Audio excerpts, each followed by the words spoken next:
মধ্যপ্রাচ্যে আবারও অদৃশ্য যুদ্ধের গন্ধ। কূটনৈতিক ভাষা নরম থাকলেও সামরিক প্রস্তুতি বলছে ভিন্ন গল্প। একটি সম্ভাব্য বড় সংঘাতের ছায়া ধীরে ধীরে ঘন হচ্ছে। যুক্তরাষ্ট্রের সম্ভাব্য স্থল অভিযানের আশঙ্কায় দক্ষিণাঞ্চলীয় সীমান্ত জুড়ে ব্যাপক প্রস্তুতির দাবি করেছে ইরান। দেশটির একটি সামরিক সূত্র জানিয়েছে, ইতিমধ্যেই 10 লাখের বেশি যোদ্ধাকে সংগঠিত করা হয়েছে। ২৬ মার্চ ইসলামী বিপ্লবী গার্ডস কর্পস আইআরজিসি ঘনিষ্ঠ আধা সরকারি সংবাদ সংস্থা তাসনিম নিউজের প্রতিবেদনে এ তথ্য সামনে আসে। সেখানে বলা হয়, যুক্তরাষ্ট্রের সম্ভাব্য স্থল হামলাকে ঘিরে ইরানি যোদ্ধাদের মধ্যে ব্যাপক উদ্দীপনা তৈরি হয়েছে।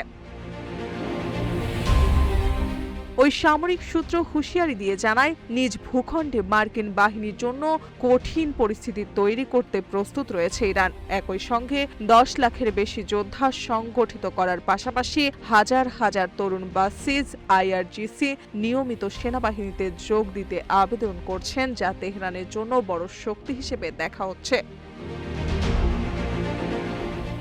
এদিকে কৌশলগতভাবে গুরুত্বপূর্ণ হরমুজ প্রণালী নিয়ে যুক্তরাষ্ট্রের অবস্থানেরও কড়া সমালোচনা করা হয়েছে। ইরানি কর্মকর্তারা সতর্ক করে বলেছেন, যুক্তরাষ্ট্র যদি প্রণালী খোলা রাখতে সামরিক পদক্ষেপ নেয় তবে তা মোকাবেলায় প্রস্তুত রয়েছে ইরান। প্রয়োজনে প্রণালী বন্ধ রাখার অবস্থানও বহাল থাকবে।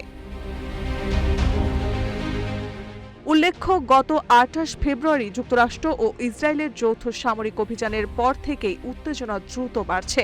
ওই হামলায় ইরানের শীর্ষ নেতা আয়াতুল্লাহ সৈয়দ আলী খামেনি সহ বেশ কয়েকজন সামরিক ও বেসামরিক ব্যক্তি নিহত হন এবং বিভিন্ন স্থাপনা ক্ষতিগ্রস্ত হয়। এর জবাবে ইরান মধ্যপ্রাচ্যের বিভিন্ন মার্কিন ও ইসরায়েলি ঘাঁটিতে ধারাবাহিকভাবে ক্ষেপণাস্ত্র ও ড্রোন হামলা চালিয়ে যাচ্ছে, যা পরিস্থিতিকে আরও অস্থির করে তুলছে। মার্জিয়া মৌ, রূপালী বাংলাদেশ।